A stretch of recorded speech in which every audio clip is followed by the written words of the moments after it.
Right, I've had a kip, had a bit of a coffee, so here I am again. Well, yeah, without dogs still, of course. Same day. First full day without doggies. How many days it's going to be, I don't know. Oh.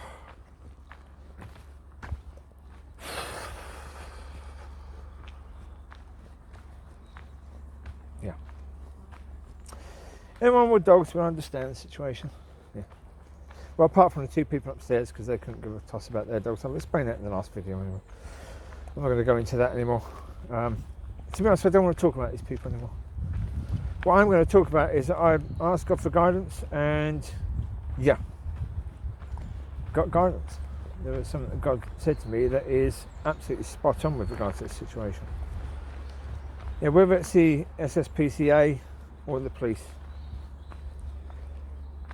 yeah, they're not supposed to react the same way as my neighbour has reacted. Anyone who basically is waging war against you wants to see the worst possible thing they could see from something, yeah, to judge you. Yeah, you can forgive them for judging it this way. The police and the SSPCA, can you forgive them? No. It ain't their job to judge. It's their job to look at the evidence. What does the evidence show? What did the evidence show? Certainly the thing about Locki. What did the evidence show? Nothing. I mean, the first point of question for these people, there is a step down from neighbour's garden. There's a slab. The slab leads to 6 slabs. The first slab you've got to walk on is facing down towards the steps. There's another 4 slabs after that. Which slab was I standing on when my arm went forward to do whatever? Whether I threw, whether I put it down, whatever. Which slab was I standing on? Can you tell me from the video? Okay. What does the video actually show?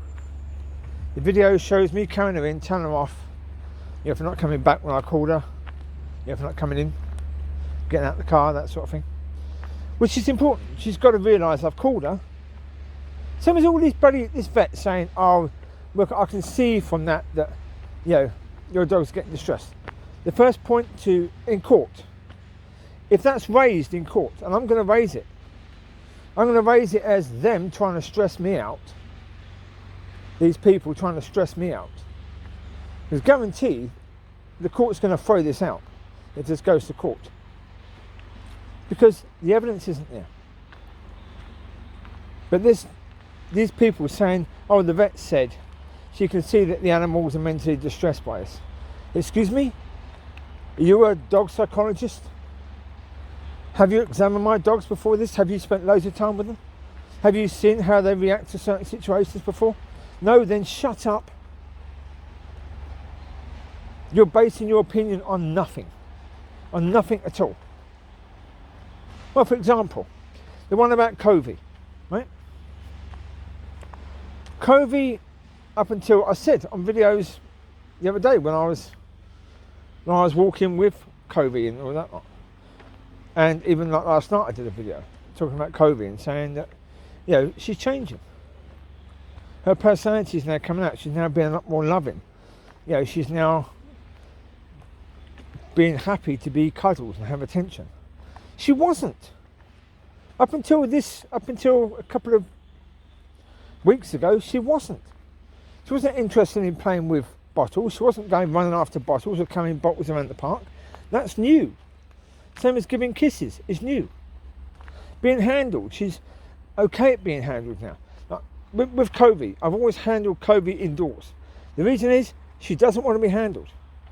If I handle her indoors and she tries to jump off, it doesn't matter.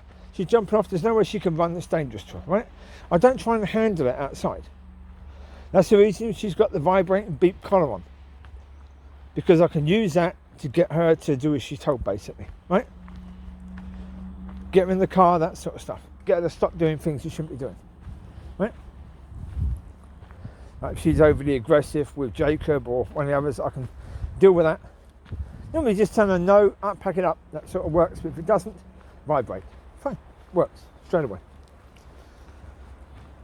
But she doesn't like to be handled. She's never liked to be handled. She struggles, she claws you. And she and Locki, for some reason, I don't know why. Locki's not too bad at it. Covie, oh no. She will not allow you to cut her claws. So her nails are very long, very bloody sharp. And I've got major areas where she's got right into the skin, pretty painful. So it's like, well, okay, when I'm coming her back, I don't want her to do that. I can put Covie on the lead. If I put Covie on the lead, even they saw, put Covie on the lead. She doesn't want to walk on the lead. If you're ahead of her, she will not walk. Right? I used to be able to do all the lead training and stuff, because I used to be able to use the garden above and the garden next door, until they started getting bitchy and stopped me from using the gardens. So lead training just stopped. I used to do lead training with the puppies a bit. Yeah, like Mollie's pups and that sort of stuff, and Amber's pups, Lucy's pups. I used to do a little bit of that. Yeah. Not anymore though. No, I can't. Not so difficult. So I do off-lead training. They get them to come when called. The problem is on that one occasion, that bloody day, because I had done things in a way where I changed the timings of walkies, because normally I'd take them out first, but I was going to take the others out first. That mucked it all up completely.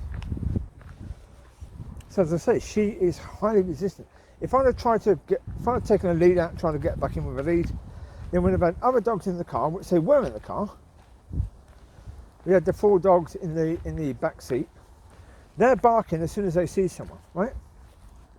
Is that stressing them out? Now, if we speak to the same vet who said me carrying Locki back and turning her off was causing her mental stress, I imagine dogs in the car would be mental stress, right? I've got to go for the option that I think is going to be less stressful. 4 dogs in the back of a car, barking their head off, getting stressed when they see someone walking past because they want to go and say hello to them, that sort of thing. Right? Or Covie. Me struggling to take Covie back, maybe by accident grabbing hold of her tail and coming up with that for a few seconds because of the fact I'm trying to get hold of her again. What's going to be more stressful? I'm going to go for the least, right? I say with Covie, I don't know what it is with Covie. Yeah, even when she was a puppy, she didn't want to be kissed. All the other puppies are happy to be kissed. You kiss Covie, she would sort of jerk back and give you this weird sort of look. You try it again, she'd try and bite your nose. That was her as a pup, 7, 8 weeks old. You know, other pups, other dogs, you know, full of kisses, and you give kisses to them and all that sort of stuff. Yeah, not Covie. Covie's got a unique personality. She's her own dog. And she's quite unique in so many ways. All the other dogs I've been able to cut their nails. No problem at all. All the other dogs I've been able to do that with. Covie's the only one I've not been able to do it with. She just jerks her paw away every time. And sort of tries to bite my hand when I try and do it. Now, if she gets a bit more affectionate, she might start trusting me with doing that. But she hasn't, up to now. So that's the situation. But as I say, certainly with regards to the Locki one, yeah, where was I standing? Okay. You're judging that I threw her down. You're judging that she hit the gate. Okay, is there a camera showing that? No? Then where's your evidence? You're not supposed to be going by, well, the evidence suggests that happened. That's not enough. One sec. That's the point. You're supposed to look at the evidence. You're supposed to only go by what the evidence shows. You're not supposed to say, oh, but we're going to add to that. That's not your bloody job. Examine the dogs. Do they look harmed? Do they look as if I've been abusing them for years? No. So therefore, shut up. All this crap. Look at the evidence. What does the evidence show? Not enough. Not enough. That's the reality.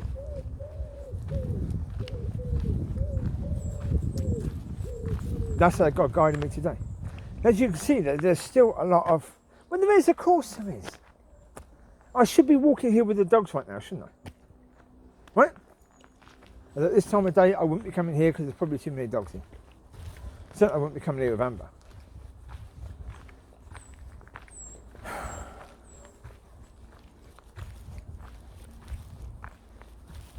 Yeah.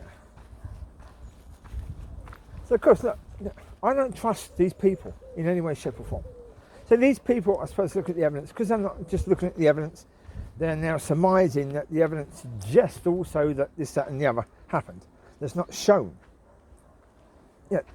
If they're doing that, what else are they going to be adding? So therefore, obviously, I know there's a possibility that they're doing that. I know there's also a possibility that I get the dogs back and Covie, Locki have all been done, have all been neutered. Yeah. Although I explicitly said to the people, wherever they're going, I don't want that happening. They're not supposed to be neutered, okay? I don't want any treatment done on them whatsoever without my consent. They're still my dogs when it comes down to it, right? But I don't trust them. Not in any way, shape or form. I do not trust these people at all. I have to trust God. But when I get into the thinking that I just don't trust these people, that's when the angst really... And when I start speaking about it on video, yeah, I'm not there. Yeah, I get annoyed about it because these people should be doing this anyway. That's their bloody job.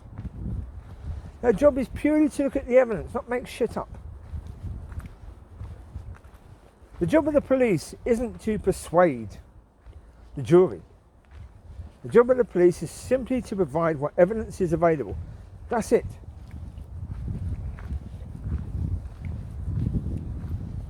You know, the video shows up to a stage.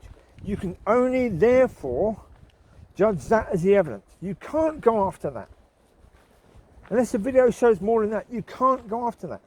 Now, of course, as I say, more ones who choose to go foul of Matthew 7, they're going to do that. But that's up to them. They're not expected to do any different, right? It's not their job.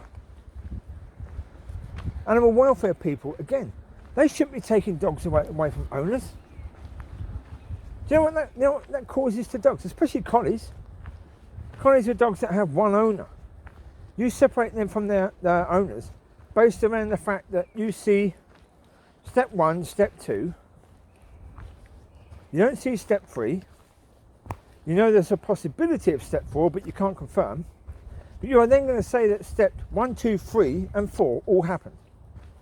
You're going to pull someone in and question them and maybe charge them on 3 and 4 as well as 1 and 2. On 1 and 2, you've got nothing.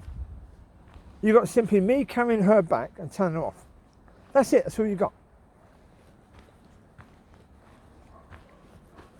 Yet you're going to do all of this over that?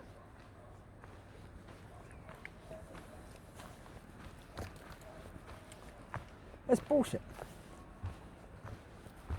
That's what I say, these people, come on.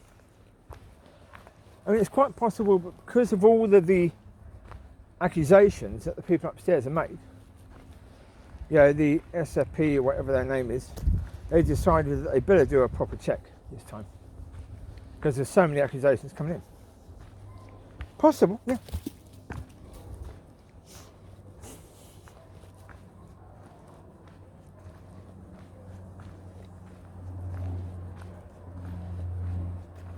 Anyway, there you go. Yeah. Well, one thing's to say to you, can tell who your friends are when you go through stuff like this. Yeah. Absolutely. Well, I've got certain friends who I've mentioned before on these videos. But with these friends, it is pretty much, pretty much a certainty. Test them. Yeah, tell them you're going through stuff.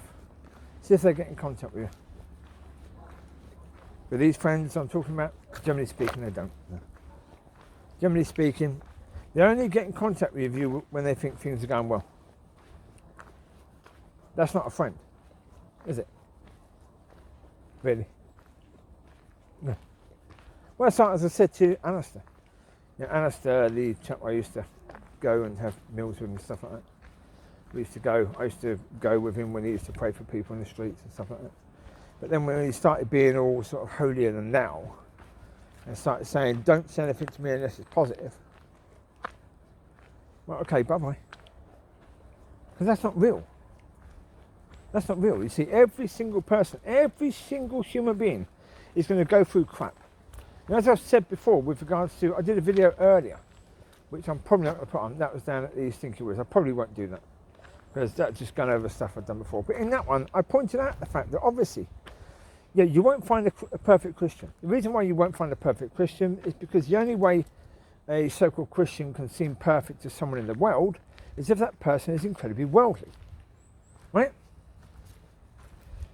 Any other Christian is going to be far from bloody perfect, based upon the fact that the devil is going to be trying to nudge them off the path that God has called them onto.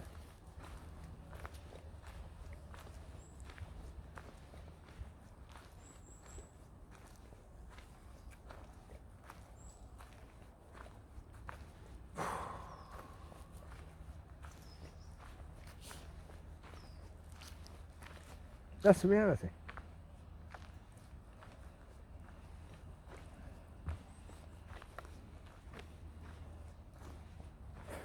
It's about working with who you are, and it's about saying to people, okay, I don't expect things to be sunshine and flowers all the time. I don't expect that. You know, I expect you're going to go through tough times, and I expect when you go through tough times that I'm going to be there for you. Okay? Because certainly when I go through tough times, I'm going to want you to be there for me. Right?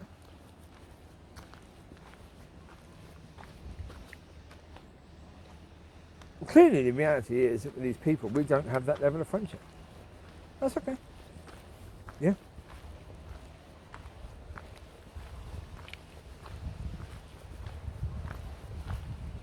Yeah. As I say, look, there's not an issue there. It's simply a point to mention it because, as I've said before about you can have 20 friends and a lot of them will just bring you backwards.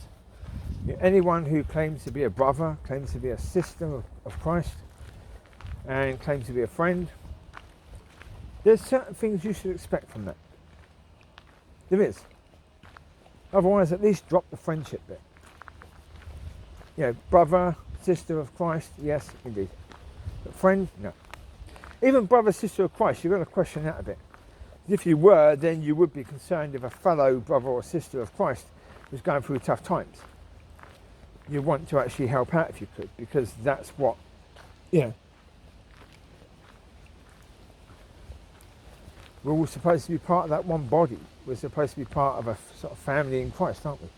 Yeah, if you're brothers and sisters in Christ, then you should be a damn sight closer than any of your worldly friends, because you share something massively in common. Right? But no, that doesn't seem to be the case. Yeah. Yeah, Christians should be helping each other to stay on the path. Basically, that's the point. Christians should be helping each other to stay on the path. That's part of their responsibility to one another, is to help this other person to stay on the path. If you can't be there when they're going through tough times, then you're failing in one of your important duties as a Christian. Yeah, if you just want people to be around you when it's nice and, you know, fluffy and, you know, bright and cheerful, right there, bright and cheerful. If that's the only thing you can have, when there's dark clouds you disappear, certainly don't call yourself a friend, and you've got to look at you. What is it about you that makes you so special that you should only ever see that part? What is it about you that's so special that you shouldn't actually make an effort when all the other stuff comes? You're not good a friend, are you? Yeah. It's when things are tough that friendship is proved. It's not when things are easy. When things are easy, you don't prove friendship. No. It's only when things are bloody tough.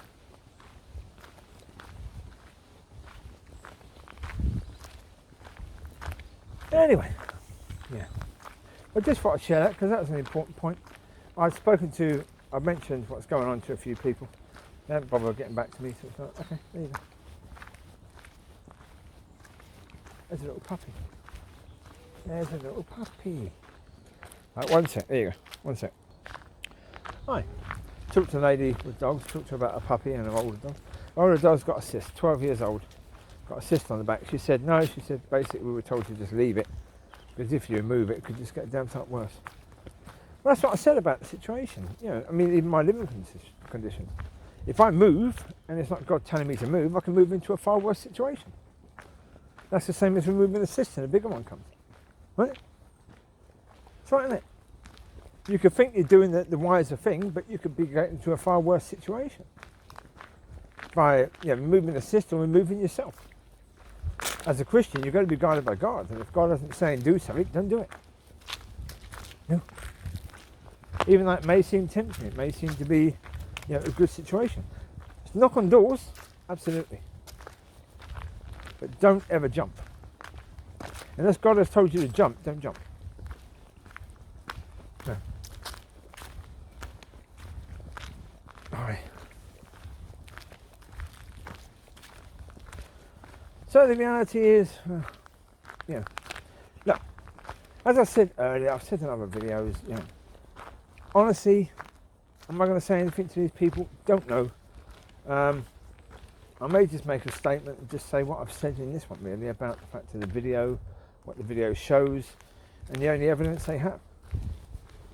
And the fact they can't say I threw her down the steps because of the fact they have no evidence, And they can see the dogs are, well, unless they're going to lie about the condition of the dogs.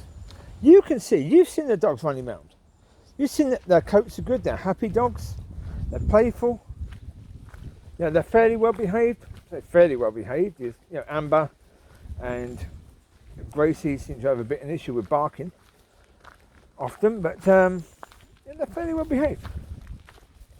The puppies play fight together, but that's what puppies do. Gracie, is okay, she's coming on, she's learning. Lucy can be a bit grumpy, so can Micky. But that's okay.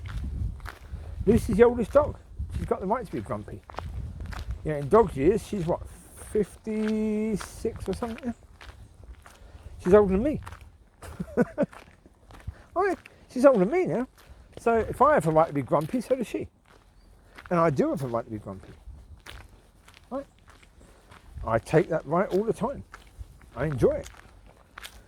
Being grumpy can help sometimes. Right? And so it gets it off your system. And for Lucy, if it's a case where she grumps a bit with the other dogs because they're getting too close, it saves her from slapping them, doesn't it? Because they move away. They know to keep away from her when she's like that. And she's like that quite often, but they know to keep away from her, which is good. Yeah. Indeed. Well, I'll come back to the car, and as I said, I don't know what's going to happen. I don't know what I'm going to say. I don't know if I need to say anything at all. I don't know if they're going to continue with this or they're just going to bring the dogs back. I have no idea whatsoever. I don't know what God has planned, but I asked for guidance. I got guidance. That was good. Yeah.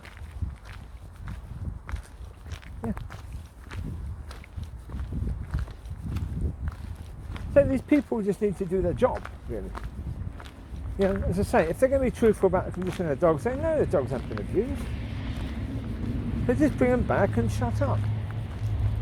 Move on to the next case or whatever. But take down the number of these people upstairs. If they keep on calling you, then charge them with wasting police time and all that shit. Yeah.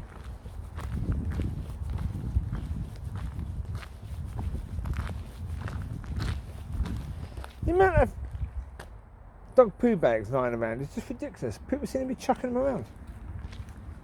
Why? I don't know. I've seen quite a few lying around. What are they doing? What are people doing? And there's a double chocolate tub there. What the heck is that doing there? It's been bitten by dogs and other...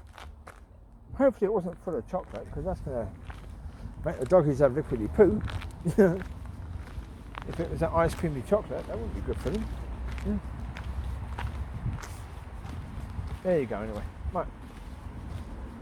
So, I will leave you to it. There's another trip hazard there. See? Oh, was that the one I kicked? There's one of these that I kicked at one point.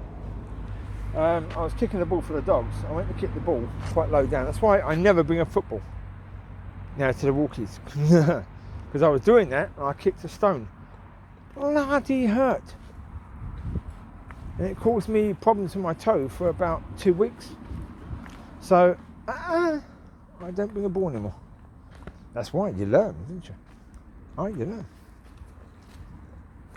Well, I say the situation with regards to the dogs, yeah, in question for these issues. Well, yeah, I'm going to get it sorted anyway. Yeah.